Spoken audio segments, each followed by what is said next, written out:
I am Rabbi Shaya Katz. I'm the rabbi of Young Israel of Oak Park. I'm what people call frum from birth. I grew up in an Orthodox family. To remember the very first Jewish memory is kind of hard for me. I've always been part of a Jewish environment, so I can't tell you.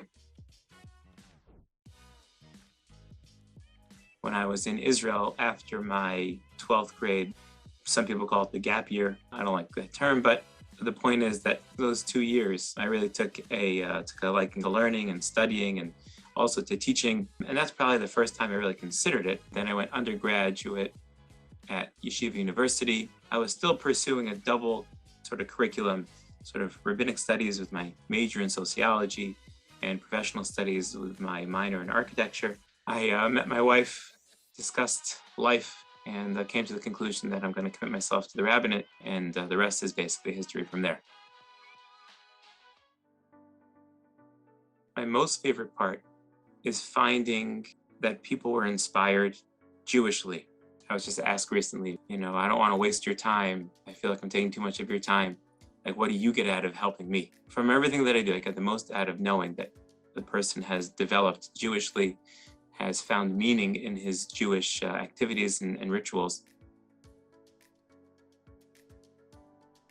I'll tell you that recently I was in another city for Shabbos. It was a very populated city with a lot of hustle and bustle. It was overwhelming to me. For an Orthodox Jew living at least on the Oak Park side of town, when I walk to shul, when I go around outside on Shabbos, I rarely see cars driving by, only a few here and there. It's a very calm atmosphere. Just because of the recent trip that I made, I'd say my most enjoyable part about Shabbos is the peace and serenity, sort of that calmness that I don't have my phone, I don't have distractions, I'm not rushing from one thing to another. Especially as an Orthodox Jew, there's a hierarchy of significance for prayer. So obviously the Amidah is the ultimate prayer. But in terms of the text, I connect a lot to one of the early prayers in the morning, which is called La'olam. And historically, this was a prayer that was said because sometimes Jews weren't able to daven in public or to pray in public. So they had certain prayers that they had to do at home so that they wouldn't get persecuted in public. That history combined with a lot of the verbiage inside of the prayer in terms of the worth of man and what's really meaningful in life. When I say them every morning, it sort of gets my day started and sort of reorients or calibrates my perspective on life and my perspective on my role in the world. Aside from fulfillment and halachic significance, the words that resonate the most, or that resonate a lot with me, are those words from the La'olam prayer at the beginning of davening. If I were to reframe your question as, which holiday lines up most with my personality, I'm most similar to the themes of Hanukkah. Not because of presents, I actually don't like getting presents. It's a flaw in my personality. I just don't like other people doing things for me. But in terms of what Hanukkah represents, recognizing our unique intellectual commitments to Judaism, as opposed to, our existential survival like on Passover or on Purim, I connect to the themes of Hanukkah, sitting by Hanukkah candles and opening a book of Torah or whatever it might be, and just taking some time, either with my children or by myself, and just and learning and studying by myself. So there's a certain comfort that I take in that holiday ritual. But they're all meaningful to me. My first thought goes towards what food has the greatest halachic obligation, because that's just how I'm oriented in life. And I would say probably matzah. There's a certain thematic meaning that resonates with me for matzah, just in terms of, what it represents, simplicity of life, the recognition of Hashem's salvation at any moment.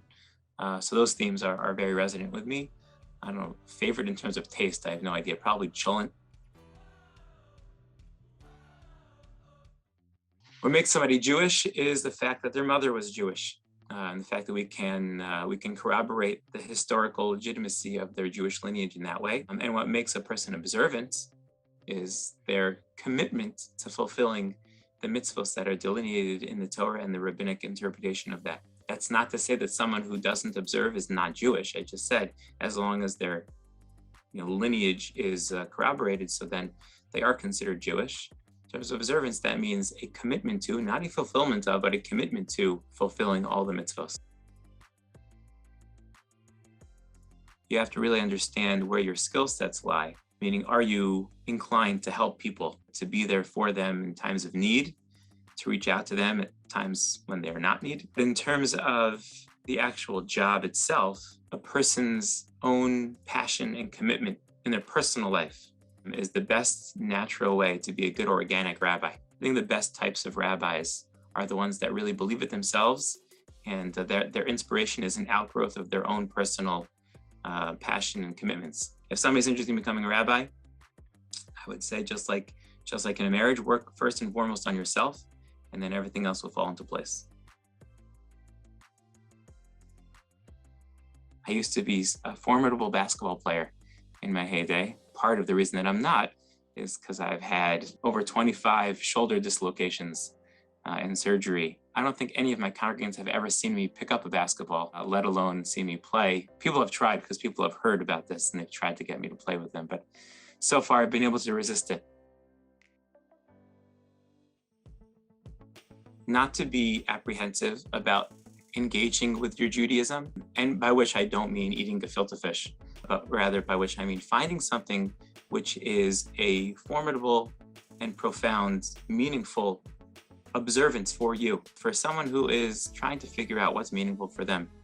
Trust me when I tell you that the 5,400 pages of the Talmud have to have something for you. I truly believe that everybody has some kind of connection to Judaism, some kind of port of entry that they can go through, that they can find meaning not only through Judaism, but through their life and who they are and the development of a person. But find one that brings you meaning, find one that brings you purpose. And different people do different things. Some people say that charity is going to be their mitzvah that brings them inspiration, brings them meaning.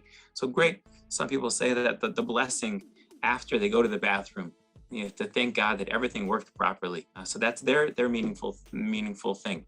You have to do all the mitzvahs, you know, as a Jew and Orthodox rabbi. Obviously, I'm not telling you to not do any mitzvahs, but to find that which is meaningful to you and to hold on to that can change your life, having that meaningful outlet, that port of entry can have ripple effects in your whole life.